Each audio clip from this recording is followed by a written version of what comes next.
Le vent salé de la Bretagne fouettait les cheveux châtain-chocolat de Solène Maréchal, tandis qu'elle longeait la côte rocheuse de Quiberon. Ses pas réguliers sur le sentier côtier résonnaient comme une mélodie familière, un rituel qu'elle accomplissait chaque dimanche matin depuis 5 ans. À ses côtés, Elliot courait entre les ajoncs dorés, ses petites mains attrapant des cailloux qu'il lançait vers l'océan, avec la concentration d'un architecte bâtissant son rêve. « Regarde, maman, celui-là va jusqu'en Amérique !» s'écria le petit garçon, ses yeux bleus cristallins pétillants d'excitation. Solène sourit, cette expression douce qui ne quittait jamais son visage quand elle regardait son fils.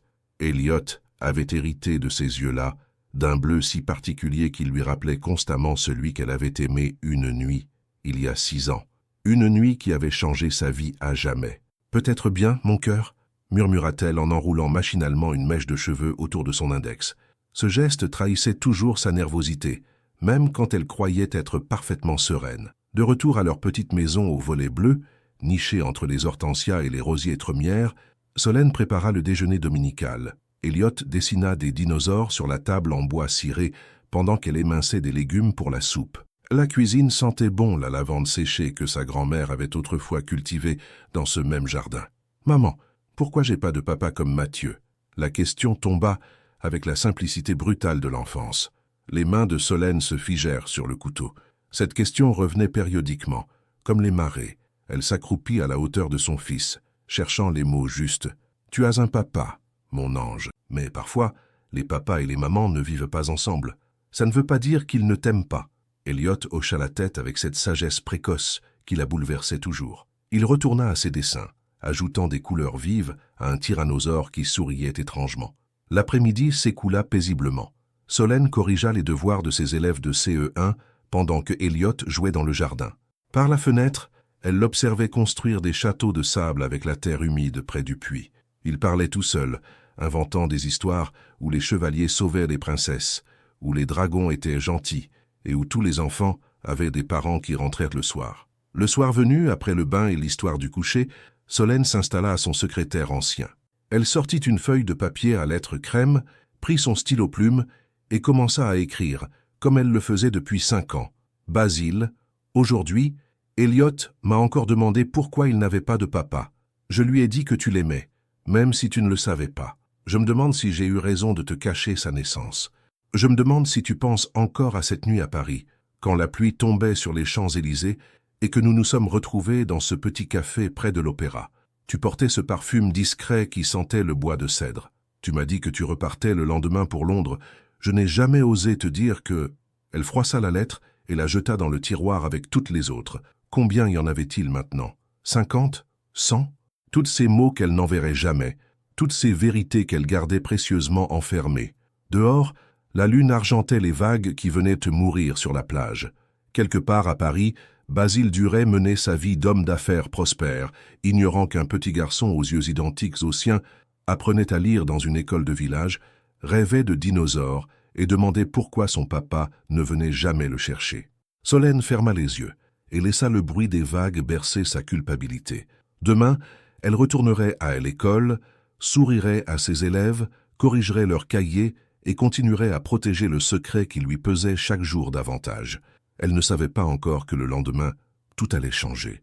Elle, école primaire Saint-Malo, bruissait de l'agitation habituelle du lundi matin. Solène disposa les cahiers sur son bureau, vérifiant une dernière fois la leçon du jour, quand Madame Kerven, la directrice, frappa à sa porte. « Solène, j'ai une nouvelle à t'annoncer.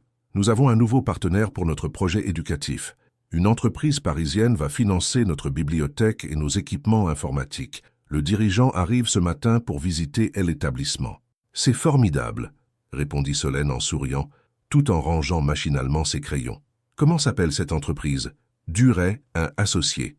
Apparemment, c'est une société de conseil en développement durable. Leur PDG souhaite s'implanter en Bretagne. Le nom résonna dans l'esprit de Solène comme un coup de tonnerre. Duret. Non, était impossible. Il existait sûrement des milliers de Duret en France. Ce ne pouvait pas être lui. 2 heures plus tard, tandis qu'elle expliquait les fractions à ses élèves de CE1, des voix masculines résonnèrent dans le couloir. Solène sentit son cœur s'emballer sans raison apparente. Elle enroula nerveusement une mèche de cheveux autour de son doigt. « Madame Maréchal !» La voix de Madame Kerven la fit sursauter. « Pourriez-vous nous rejoindre un instant? J'aimerais vous présenter Monsieur Duret. » Solène se figea. Ses jambes refusèrent de bouger. Elle murmura aux enfants de continuer leurs exercices et se dirigea vers la porte sur des jambes de coton. Dans le couloir, un homme de haute taille se tenait près de la fenêtre, observant la cour de récréation. Il portait un manteau noir élégant et ses cheveux châtains étaient impeccablement coiffés. Quand il se retourna, Solène reconnut immédiatement ses yeux bleus intenses qui entêtent ses nuits depuis 6 ans. Basile Duret. Le temps sembla s'arrêter. Leurs regards se croisèrent et Solène vit passer dans les yeux de Basile une lueur de reconnaissance, suivie d'une surprise profonde. « Solène », murmura-t-il, sa voix grave portant une émotion contenue. Madame Kerven les regardait alternativement, perplexe. « Vous vous connaissez? Nous nous sommes rencontrés à Paris, il y a quelques années, » balbutia Solène, ses joues s'empourprant malgré elle. Basile hocha la tête, ses mains se crispant imperceptiblement le long de son corps. « C'est inattendu de vous revoir ici. » Un silence pesant s'installa. Madame Kerven, sentant la tension, s'excusa et éloigna discrètement. « Vous vivez en Bretagne maintenant ?» demanda Basile, sa voix retrouvant progressivement son ton professionnel. « Depuis toujours. J était juste en voyage à Paris cette fois-là. » Solène évitait soigneusement son regard. « Et vous, que faites-vous ici ?»« J'ouvre une antenne régionale. Le développement durable en milieu rural, c'est l'avenir. » Il marqua une pause. « Vous enseignez ici ?»« Oui, depuis 5 ans. » Le chiffre lui échappa avant qu'elle puisse le retenir. 5 ans. Basile fit rapidement le calcul. Son regard se durcit imperceptiblement. 5 ans, répéta-t-il lentement. Vous avez dû changer de vie après Paris. Solène sentit sa gorge se serrer. Oui, on peut dire ça. À cet instant, des éclats de rire enfantin résonnèrent dans la cour. Par la fenêtre, ils virent Elliot courir avec ses camarades, ses cheveux bruns brillant au soleil, ses yeux bleus étincelants de joie. Basile se figea. L'enfant lui rappelait quelqu'un. Ses yeux, cette façon de courir. Il se tourna vers Solène, dont le visage était devenu livide. « Qui est cet enfant ?» demanda-t-il doucement. Solène déglutit péniblement. « Un de mes élèves. » Mais au même moment, Elliot aperçut sa mère à la fenêtre et agita joyeusement la main en criant « Maman, regarde comme je cours vite !» Le mot résonna dans le couloir silencieux. Basile regarda alternativement l'enfant et Solène, comprenant soudain que le monde venait de basculer sous ses pieds. Les minutes qui suivirent furent un supplice. Basile resta immobile, ses yeux rivés sur l'enfant qui continuait de jouer dans la cour, inconscient du bouleversement qu'il venait de provoquer. Solène sentait ses mains trembler imperceptiblement, cherchant désespérément une excuse pour s'éclipser. « Il vous ressemble », murmura Basile sans quitter Elliot du regard. « Pardon ?» La voix de Solène N était qu'un souffle. « Cet enfant, il a vos yeux. »« Non, attendez. » Il se tourna lentement vers elle, son visage exprimant une confusion grandissante. « Il a mes yeux. » Solène recula d'un pas, son dos heurtant le mur du couloir. « Je dois retourner en classe. Mes élèves m'attendent. » « Quel âge a-t-il » La question claqua comme un fouet. « Basile, s'il vous plaît. »« Quel âge » insista-t-il, sa voix se durcissant. « 5 ans » avoua-t-elle dans un murmure à peine audible. Le silence qui suivit fut assourdissant. Basile ferma brièvement les yeux, comme s'il encaissait un coup. Quand il les rouvrit, ils étaient emplis d'une colère froide et d'une douleur profonde. 5 ans. Paris. C. était il y a 6 ans. Il articula chaque mot avec une précision chirurgicale. « Vous étiez enceinte ?» Ce n'était pas une question. Solène hocha imperceptiblement la tête, incapable de mentir davantage. « Pourquoi ?» Le mot sortit étranglé de sa gorge. « Pourquoi ne m'avez-vous rien dit ?»« Vous partiez pour Londres le lendemain. Vous aviez dit que vous ne reviendriez pas. Que C était... » Elle chercha ses mots. « Que C était juste une nuit. Une nuit qui a donné un enfant, mon enfant. » Il éleva la voix, puis se reprit, en voyant quelques élèves les regarder par les fenêtres. « Comment avez-vous pu me cacher ça ?» Solène sentit les larmes monter. « J'ai essayé de vous contacter. Votre entreprise, à Londres. Ils ont dit que vous étiez en déplacement. Puis j'ai appris votre retour à Paris. Mais, j'ai eu peur. Peur que vous pensiez que je voulais vous piéger. Peur que vous ne le vouliez pas. » Sa voix se brisa.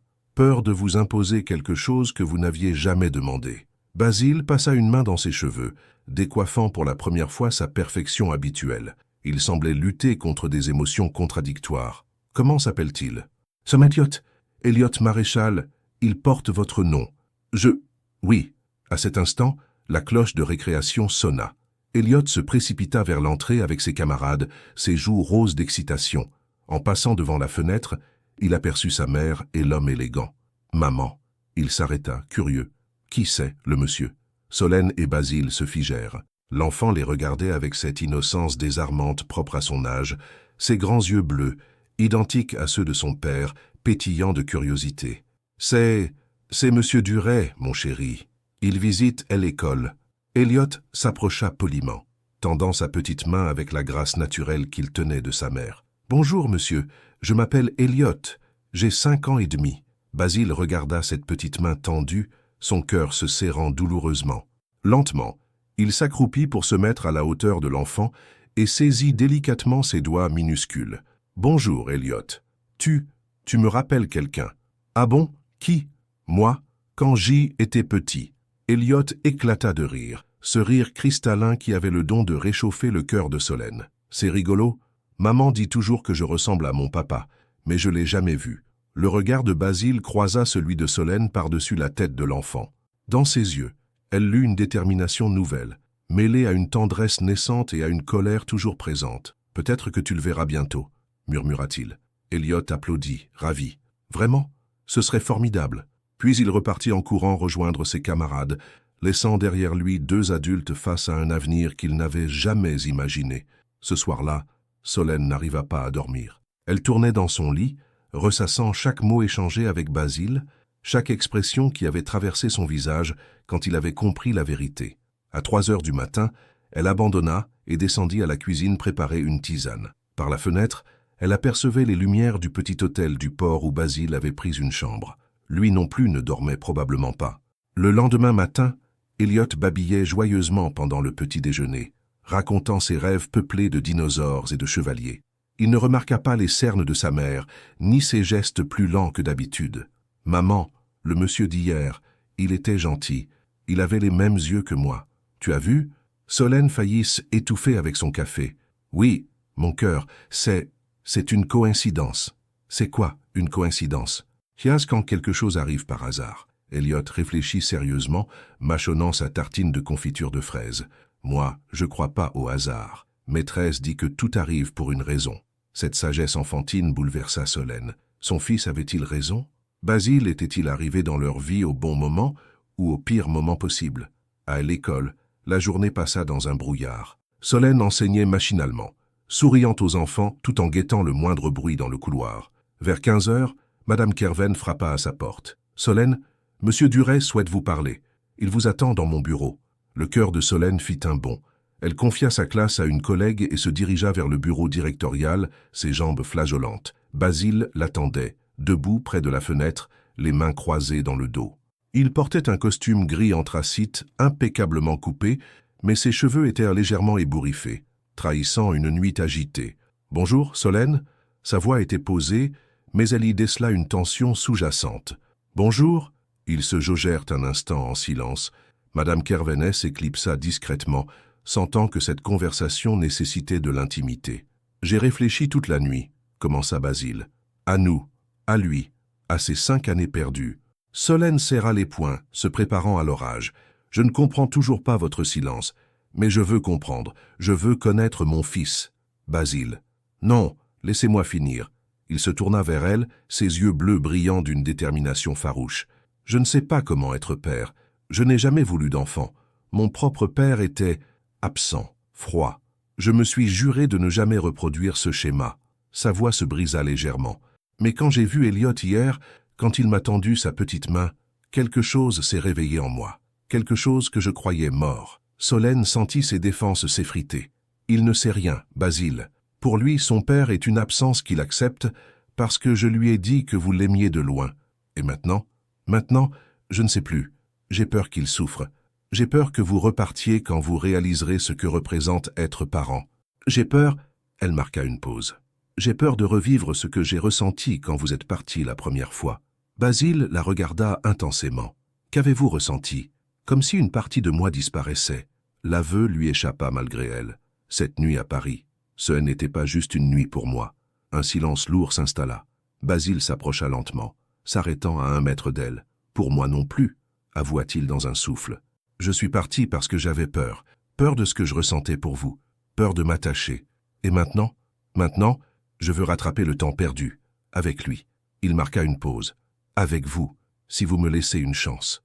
Solène leva les yeux vers lui, y découvrant une vulnérabilité qu'elle n'avait jamais vue 6 ans auparavant. Comment? Murmura-t-elle, en commençant par apprendre à le connaître, en douceur, sans lui révéler immédiatement qui je suis. Laissez-moi l'apprivoiser. À cet instant, des éclats de rire résonnèrent dans la cour. Ils se tournèrent vers la fenêtre et virent Elliot construire un château de sable avec ses camarades, ses petites mains façonnant patiemment des tours et des remparts. Il construit toujours, murmura Solène, des châteaux, des maisons, des ponts, comme s'il essayait de créer le monde parfait. Basile observa son fils avec une tendresse nouvelle. Alors aidons-le à le construire, ensemble. 3 jours s'écoulèrent, avant que Basile ne se manifeste à nouveau. Solène commençait à croire qu'il avait changé d'avis, quand elle le vit attendre devant elle l'école, adossé à une Mercedes noire, consultant son téléphone avec cette concentration professionnelle qu'elle lui connaissait. « Maman, regarde, c'est le monsieur aux mêmes yeux. » Elliot tira sur la manche de sa mère, excité comme s'il retrouvait un ami perdu. Basile leva la tête et leur sourit, un sourire hésitant mais sincère. Il portait un jean sombre et un pull en cachemire bleu marine qui faisait ressortir ses yeux. Plus décontracté que lors de leur retrouvailles, il semblait moins intimidant. « Bonjour, dit-il en s'approchant. J'espérais vous croiser. J'ai pensé que, peut-être que, Elliot aimerait voir le port. Il y a un marché aux poissons aujourd'hui. » Elliot sautillait sur place. « Oh oui, maman, on peut, s'il te plaît ?» Solène hésita. C'était exactement ce dont ils avaient à parler, laisser Basile apprendre à connaître son fils, mais la réalité lui semblait soudain vertigineuse. D'accord, mais pas longtemps. Bien sûr, je comprends. » Ouais, ils descendirent vers le port. Elliot gambadant entre eux, posant 1000 questions sur les bateaux, les mouettes, les cordes qui pendèrent des mâts. Basile répondait patiemment, s'accroupissant parfois pour se mettre à sa hauteur, désignant tel ou tel détail avec une douceur qui surprenait Solène. Au marché, l'enfant s'extasia devant les étals de poissons argentés. Un vieux pêcheur, Pierrick, que Solène connaissait depuis l'enfance, sourit en voyant Elliot. « Alors, ce petit bonhomme, tu veux devenir marin? Peut-être, ou archéologue, ou constructeur de château ?» répondit Elliot avec sérieux. Pierrick éclata de rire. « Tu as de l'ambition, ça c'est bien. Et c'est qui, ce monsieur? Ton papa ?» Le silence qui suivit fut pesant. Elliot regarda alternativement Basile et sa mère, ses grands yeux emplis de confusion innocente. « Non, c'est un ami, » répondit rapidement Solène, ses joues s'empourprant. Basile encaissa le coup sans broncher, mais Solène vit ses mâchoires se contracter imperceptiblement. « Un ami très proche, » ajouta-t-il doucement, posant une main protectrice sur l'épaule d'Elliot. L'enfant sembla accepter cette explication et repartit admirer les crabes qui s'agitaient dans leur bac. « Je suis désolé, » murmura Solène quand ils s'éloignèrent. « Je ne savais pas quoi dire. Je comprends. Ça viendra. » Basile observait Elliot qui tentait d'imiter le cri des mouettes. « Il est extraordinaire, si vif, si curieux. Il vous ressemble, » admit Solène. « Pas seulement physiquement. Cette façon d'analyser tout, de poser des questions précises, et il a votre douceur, votre façon de voir le beau partout. » Ils continuèrent leur promenade en silence, unis dans la contemplation de cet enfant qui était leur création commune, leur mystère partagé. Soudain, Elliot trébucha sur les pavés inégaux et écorcha le genou. Il se releva bravement, mais Solène vit ses yeux se remplir de larmes qu'il tentait de retenir. Basile réagit instinctivement. Il s'agenouilla, sortit un mouchoir immaculé de sa poche et nettoya délicatement la petite blessure. « Ça va aller, champion. C'est juste une égratignure. Les vrais explorateurs ont toujours quelques cicatrices. » Elliot renifla et regarda Basile avec admiration. « Vous en avez, des cicatrices ?» Basile retroussa sa manche, révélant une fine ligne blanche sur son avant-bras. « Celle-ci, je l'ai eue en tombant de vélo quand j'avais ton âge. Et elle fait mal? Plus maintenant. Mais elle me rappelle que je suis devenu plus prudent. » Elliot hocha gravement la tête, puis, avec cette spontanéité propre aux enfants, il prit la main de Basile. « Vous êtes gentil, monsieur Duret. » Basile serra doucement ses petits doigts dans les siens, ému au-delà des mots. « Toi aussi, Elliot, toi aussi. » Solène les regardait, le cœur serré. Voir la tendresse naître entre le père et le fils qu'elle avait séparés lui donnait à la fois de la joie et une culpabilité déchirante. Sur le chemin du retour, Elliot marcha entre eux, tenant leurs mains comme si c'était la chose la plus naturelle du monde. Et pour la première fois depuis 6 ans, Solène osa imaginer que peut-être ils pourraient former une famille. Le vendredi suivant, Solène corrigeait des cahiers dans sa classe vide quand son téléphone vibra. Un message de Basile. « Elliot m'a dit qu'il aimait les crêpes. Je connais un endroit spécial. Dimanche. » Elle fixa l'écran, son cœur battant plus vite qu'elle ne l'aurait voulu. Ces rendez-vous improvisés devenaient une habitude dangereuse. Dangereuse parce qu'elle commençait à les attendre, à guetter le moment où Basile apparaîtrait avec ce sourire hésitant qui la ramenait 6 ans en arrière. « D'accord, mais c'est moi qui conduis, » répondit-elle finalement. Le dimanche matin, Basile les attendait devant l'hôtel, vêtu d'un jean délavé et d'une chemise blanche aux manches retroussées. Cette décontraction lui donnait un air plus jeune, plus accessible. Elliot courut vers lui avec l'enthousiasme qu'il réservait habituellement aux grandes occasions. « Monsieur Basile !» L'enfant avait commencé à l'appeler ainsi depuis leur première sortie, un compromis inconscient entre la politesse et l'affection naissante. « Salut, champion. Prêt pour l'aventure ?» Ils roulèrent vers Karnak, Elliot babillant sur la banquette arrière, racontant ses derniers dessins de dinosaures et ses théories sur pourquoi les tricératops étaient les plus intelligents. Basile, elle, écoutait avec une attention qui touchait Solène malgré elle. La crêperie se nichait dans une ruelle pavée, loin des circuits touristiques. L'intérieur sentait bon le beurre salé et la pâte dorée. Ils s'installèrent près de la fenêtre, Elliot grimpant sur sa chaise avec excitation. « Comment vous avez trouvé cet endroit ?» demanda Solène, pendant qu'Elliot étudiait gravement le menu illustré. « J'y venais enfant, avec ma mère. » Basile regarda par la fenêtre, ses yeux se voilant légèrement. « Elle m'emmenait ici quand mon père était en voyage d'affaires. Était notre secret. Elle est décédée il y a 3 ans, cancer. » Il se tourna vers elle. « C'est pour ça que j'ai quitté Londres, pour m'occuper d'elle. Trop tard, malheureusement. » Solène sentit une vague de compassion l'envahir. « Je suis désolé. » Elle aurait adoré Elliot. Sa voix se brisa imperceptiblement. Elle me demandait toujours quand j'allais lui donner des petits-enfants. Le serveur interrompit ce moment de vulnérabilité. Elliot commanda une crêpe au Nutella avec des yeux brillants de gourmandise.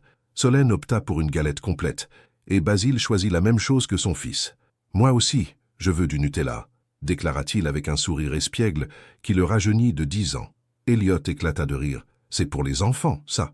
Alors on sera 2 enfants aujourd'hui. » Cette complicité naissante bouleversa Solène. Voir Basile abandonner son masque de businessman pour jouer avec son fils révélait une facette qu'elle n'avait qu'entrevue 6 ans auparavant.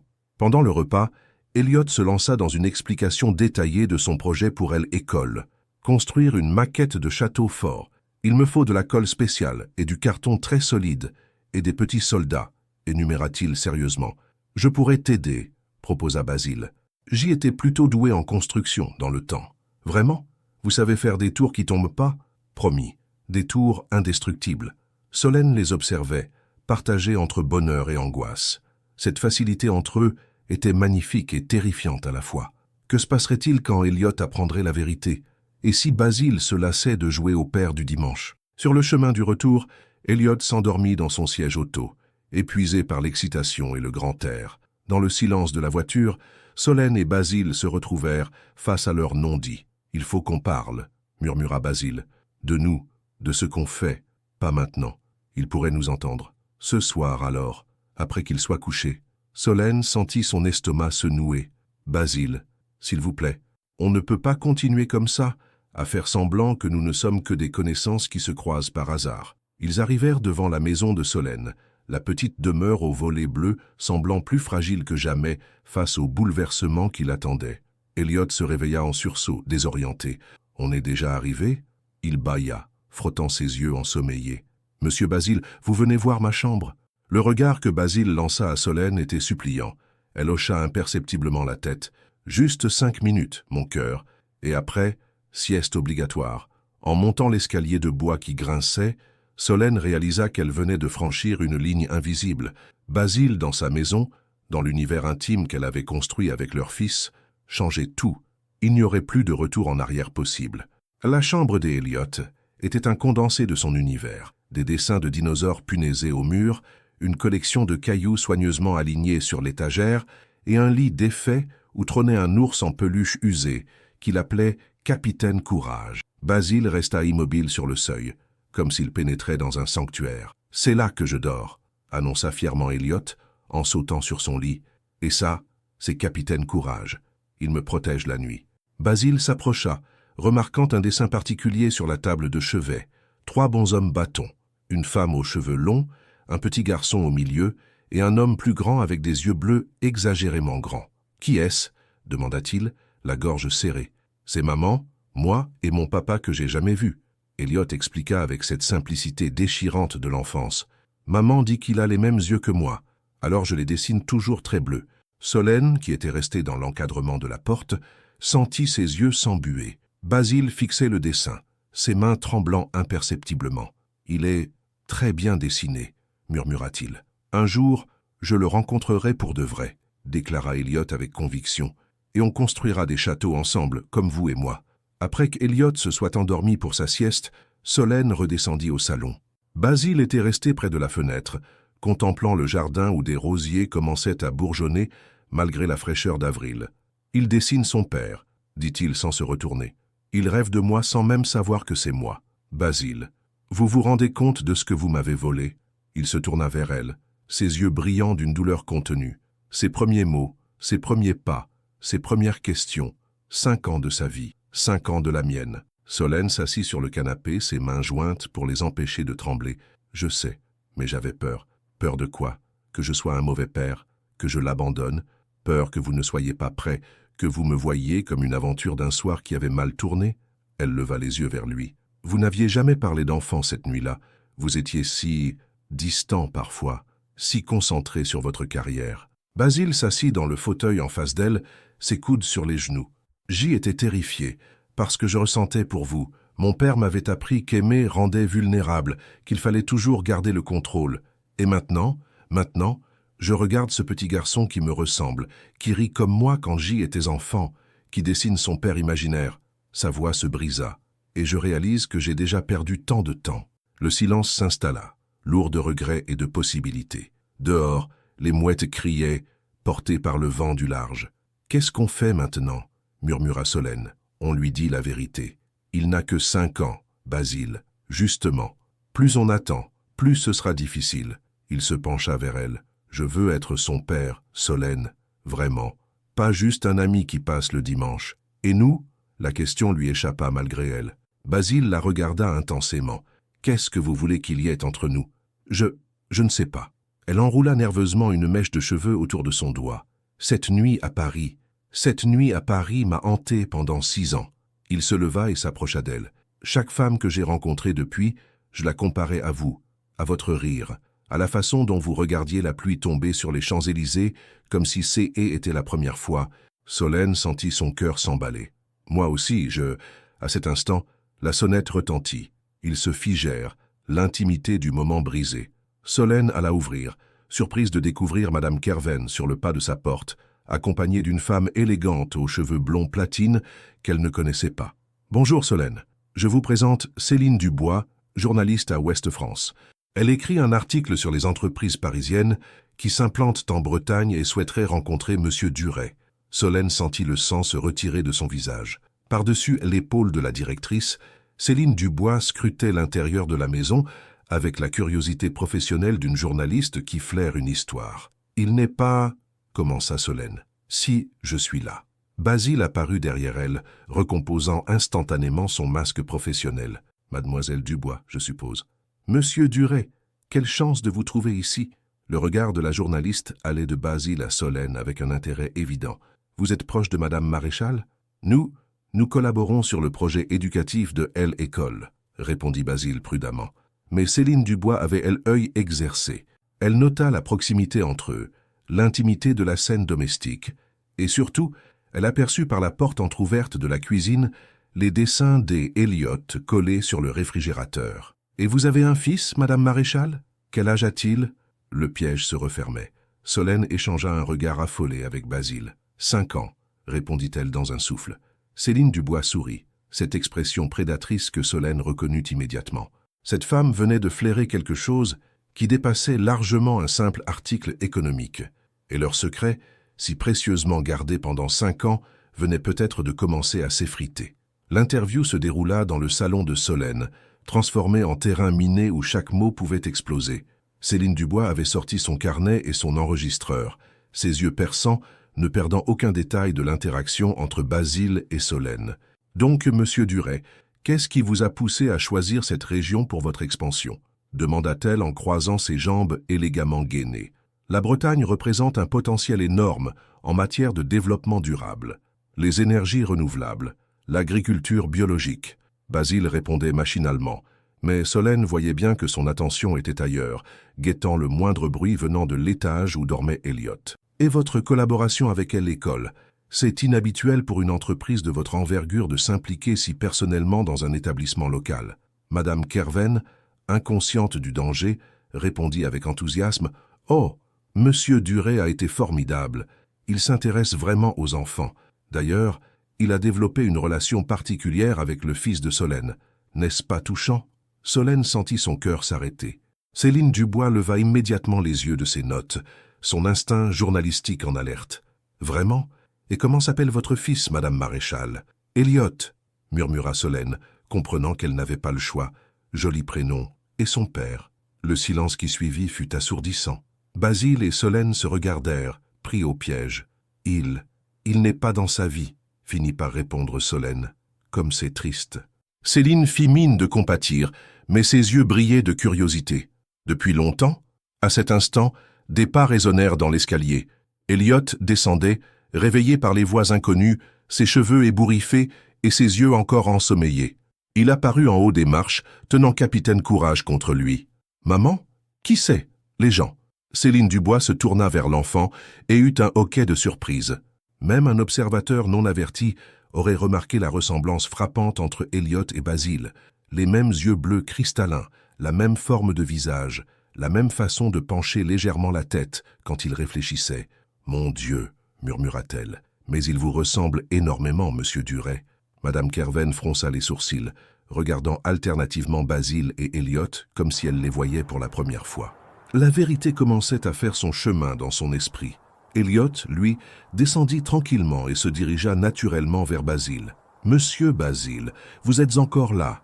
C'est chouette. » Il se blottit contre les jambes de Basile avec cette spontanéité enfantine qui ne mentait jamais. Basile posa instinctivement une main protectrice sur les cheveux de son fils. Un geste si naturel, si paternel, que même le plus sceptique n'aurait pu l'ignorer. Céline Dubois observait la scène avec une fascination croissante. Quelle complicité! On dirait presque « Elliot, remonte dans ta chambre, s'il te plaît », intervint Solène d'une voix tendue. « Mais maman, maintenant !» L'enfant, surpris par la sévérité inhabituelle de sa mère, obéit en traînant les pieds, mais le mal était fait. Elle, évidence, sautait aux yeux de tous les présents. Céline Dubois referma lentement son carnet. « Je pense que j'ai largement de quoi écrire mon article. » Son sourire était prédateur. L'histoire d'un PDG parisien qui découvre son fils dans une école bretonne, ça, c'est un scoop. « Attendez, » dit Basile en se levant. « Il n'y a pas d'histoire ici. »« Vraiment ?» Elle rit, un son cristallin et cruel. Un homme d'affaires prospère, une institutrice célibataire, un enfant de 5 ans qui lui ressemble comme 2 gouttes d'eau. « Voyons, monsieur Duret, pour qui me prenez-vous » Madame Kerven, enfin consciente de la situation, balbutia. Céline, peut-être que nous devrions... Oh non, Françoise, cette histoire mérite d'être racontée. Céline se tourna vers Solène. Combien de temps avez-vous caché l'existence de cet enfant? 5 ans? 6 ans? Solène était livide. Vous n'avez pas le droit. J'ai tous les droits. Liberté de la presse. Céline rangea ses affaires avec une satisfaction évidente. Mon article sortira demain. Le secret de l'institutrice. Quand un PDG parisien découvre qu'il est père, ça va faire sensation. Basile fit un pas vers elle, ses yeux glaciaux. Si vous publiez quoi que ce soit, vos avocats ne pourront rien faire contre la vérité, monsieur Duret. Elle se dirigea vers la porte. D'ailleurs, j'aimerais beaucoup avoir votre version des faits. Comment avez-vous réagi en découvrant l'existence de votre fils? Étiez-vous au courant? Comptez-vous le reconnaître légalement? Le silence de Basile fut éloquent. Parfait. Le mystère rend l'histoire encore plus palpitante. Céline ouvrit la porte. Oh, et Madame Maréchal, vous devriez préparer votre fils. Demain, votre vie tranquille sera terminée. Elle partit, laissant derrière elle 3 adultes abasourdis et un enfant qui allait bientôt découvrir que sa vie venait de basculer. À l'étage, Elliot collait son oreille contre la porte de sa chambre, ne comprenant pas pourquoi les adultes parlaient si fort, pourquoi sa maman avait l'air si triste, et pourquoi M. Basile ressemblait au papa de ses dessins. La tempête qu'ils avaient tant redoutée venait enfin d'éclater.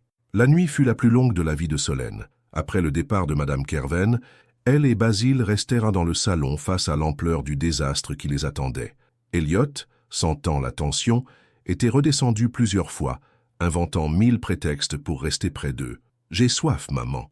J'ai oublié de dire bonne nuit à M. Basile. Capitaine Courage a peur tout seul. » À chaque apparition, Solène voyait l'enfant scruter leur visage, cherchant à comprendre pourquoi l'atmosphère avait changé. Ses grands yeux bleus, si semblables à ceux de son père, reflétaient une inquiétude qui lui serrait le cœur. Quand Elliot finit par s'endormir vers 23 heures, Solène redescendit pour retrouver Basile prostré sur le canapé, la tête entre les mains. « Demain matin, toute la France va savoir, » murmura-t-il. « Mon fils va l'apprendre par les journaux. On ne peut plus attendre, » dit Solène en s'asseyant près de lui. « Il faut qu'on lui dise maintenant, avant qu'il ne l'apprenne d'une autre façon. » Basile leva vers elle un regard déchiré. Comment on explique à un enfant de 5 ans que son père était là depuis des semaines sans qu'il le sache? Comment on lui dit qu'on lui a menti? On lui dit la vérité, qu'on s'aimait, qu'on a eu peur, qu'on s'est trompé. Elle prit sa main dans la sienne. Qu'on l'aime plus que tout. Ils montèrent ensemble réveiller Elliot. L'enfant émergea lentement du sommeil, clignant des yeux dans la lumière douce de sa lampe de chevet. « Maman, il se passe quoi ?» Solène s'assit sur le bord du lit. Basile restant debout près de la fenêtre, comme s'il cherchait une issue. Elliot se redressa, tenant Capitaine Courage contre lui, ses cheveux en bataille lui donnant un air encore plus vulnérable. « Mon cœur, il faut qu'on te dise quelque chose d'important. » Solène cherchait ses mots, son cœur battant si fort qu'elle avait peur que Elliot l'entende. « Tu te souviens que tu me demandes souvent pourquoi ton papa n'est pas avec nous ?» Elliot hocha la tête, soudain très attentif. « Eh bien, ton papa, il est là. » Elle regarda vers Basile. « C'est Monsieur Basile. » L'enfant resta immobile un instant, processing l'information. Puis ses yeux s'écarquillèrent et se tournèrent vers Basile. « Monsieur Basile, c'est mon papa ?» Basile s'approcha lentement du lit, s'agenouillant pour être à la hauteur de son fils. « Oui, Elliot, je suis ton papa. Mais pourquoi vous me l'avez pas dit avant ?» La voix d'Elliot tremblait légèrement. « J'ai dessiné plein de fois mon papa. Était vous ?»« Oui, mon bonhomme. Et tes dessins, ils sont magnifiques. » Basile tendit une main hésitante vers lui. « Je suis désolé qu'on ne te l'ait pas dit plus tôt. On avait peur. »« Peur de quoi ?» Solène intervint doucement. « Peur que tu sois fâché. Peur de te faire du mal. » Elliot réfléchit avec cette gravité propre aux enfants qui font face aux grandes vérités de la vie. Puis, avec une simplicité qui bouleversa ses parents, il tendit les bras vers Basile. « Je suis pas fâché. Je suis content. J'ai toujours voulu un papa qui joue avec moi. » Basile le prit dans ses bras. Ce premier câlin père-fils qu'il avait attendu sans le savoir pendant 5 ans. Elliot sentait bon le savon et cette odeur particulière de l'enfance qui émut Basile aux larmes. « Maintenant, on va pouvoir construire des vrais châteaux ensemble, » s'exclama Elliot. « Et vous allez venir habiter avec nous ?» La question innocente ouvrait une brèche dans laquelle se précipitèrent tous leurs non-dits. Basile regarda Solène par-dessus la tête de leur fils. « On va voir, mon cœur, » répondit Solène. « Pour l'instant, on apprend à se connaître. »« Mais je vous connais déjà, » protesta Elliot. « Vous aimez les crêpes au Nutella, vous savez soigner les bobos, et vous avez les mêmes yeux que moi. » Cette logique enfantine arracha un sourire à travers les larmes à Solène. Leur fils avait accepté la révélation avec une facilité désarmante, comme si au fond de lui, il avait toujours su. Le lendemain matin, le réveil fut brutal. Le téléphone de Solène n'arrêtait pas de sonner. Des journalistes, des connaissances, des inconnus qui avaient lu l'article de Céline Dubois dans Ouest France. Le secret de l'institutrice. Un PDG parisien découvre son fils caché. Lut Basile à voix haute, le journal tremblant entre ses mains. L'article était pire que tout ce qu'ils avaient imaginé. Céline Dubois avait brodé autour de la vérité, créant un feuilleton romanesque qui faisait de Solène une femme calculatrice et de Basile un père irresponsable. « Maman, pourquoi il y a des gens avec des appareils photo devant la maison ?» demanda Elliot en regardant par la fenêtre. Effectivement, 3 journalistes étaient postés devant le portail, attendant le moment propice pour les intercepter. « On ne sort pas aujourd'hui, » décida Solène. Mais ils ne pouvaient pas se cacher éternellement.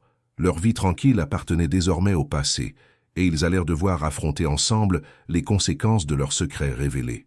3 semaines plus tard, la tempête médiatique s'était enfin calmée. Les journalistes avaient trouvé d'autres scoops à exploiter, et la petite famille avait pu reprendre un semblant de vie normale. Mais rien ne serait plus jamais comme avant. Elliot avait accueilli son nouveau statut de petit garçon célèbre avec un mélange de fierté et de confusion. À l'école, ses camarades le bombardaient de questions auxquelles il répondait avec le sérieux d'un petit ambassadeur. « Oui, mon papa est riche, mais il préfère jouer au Lego avec moi que compter son argent », avait-il expliqué à Mathieu, qui lui demandait si son père avait vraiment une Mercedes. Ce matin d'avril, Solène préparait le petit déjeuner quand elle entendit des voix dans le jardin. Par la fenêtre, elle vit Basile et Elliot agenouillés près du potager, plantant des radis avec la concentration de 2 architectes concevant une cathédrale. « Non, papa, comme ça. Il faut faire un petit trou d'abord. » Elliot guidait son père avec cette autorité naturelle des enfants qui enseignent aux adultes. Le mot « papa » résonnait maintenant naturellement dans la bouche d'Elliot, comme s'il l'avait toujours prononcé. Basile, lui, découvrait chaque jour les joies et les défis de la paternité. La veille, il avait passé 2 heures à démêler les cheveux d'Elliot après que celui-ci ait décidé d'utiliser du miel comme gel coiffant. « Solène, regarde. » Basile se redressa, ses vêtements maculés de terre. « Notre fils pense qu'on peut faire pousser des dinosaures si on plante des os de poulet. Notre fils. » Ces mots réchauffèrent le cœur de Solène chaque fois qu'elle les entendait. Basile avait officiellement reconnu Elliot. Il avait aussi loué une maison à 2 rues de chez eux, trouvant un équilibre entre présence et respect de leur rythme. Chaque soir, il venait dîner avec eux, aidait aux devoirs, lisait une histoire. Chaque matin, il accompagnait Elliot à l'école quand son emploi du temps le permettait. Mais entre Solène et lui, les choses restaient en suspens. Ils étaient redevenus amis, complices dans l'éducation de leur fils, mais n'avaient jamais parlé de ce qui s'était dit ce fameux dimanche, avant l'arrivée de la journaliste. Ce soir-là, après avoir couché Elliot, ils se retrouvèrent dans le salon, partageant une tisane dans un silence confortable. « Il veut qu'on aille voir la mère demain, » dit Basile. « Il dit qu'il veut me montrer l'endroit où vous vous promenez le dimanche. Nos promenades dominicales. » Solène sourit. « Était notre moment à nous. Maintenant, elles peuvent devenir votre moment à vous, ou notre moment à nous 3. » Il la regarda intensément. « Si tu veux. » Le silence qui suivit fut chargé de toutes les questions qu'il n'osait pas poser. « Basile, qu'est-ce qu'on fait ?» murmura-t-elle finalement. « De nous, je veux dire, ce que tu veux qu'on fasse. » Il posa sa tasse et se tourna vers elle. « Ces dernières semaines, je t'ai regardé être mère, et j'ai compris pourquoi J était tombé amoureux de toi cette nuit à Paris. Ta douceur, ta force, ta façon de voir le beau partout. Basile, laisse-moi finir. » Il prit ses mains dans les siennes. « Je t'aime, Solène. Je t'ai aimé cette nuit-là, je t'ai aimé pendant ces 6 années où je te cherchais sans le savoir, et je t'aime aujourd'hui. » Solène sentit les larmes monter. « Moi aussi, je t'aime, mais j'ai peur. De quoi? Que tu partes, que tu te lasses, que tu réalises que cette vie de famille n'est pas ce que tu veux vraiment. » Basile se leva et alla chercher quelque chose dans sa veste.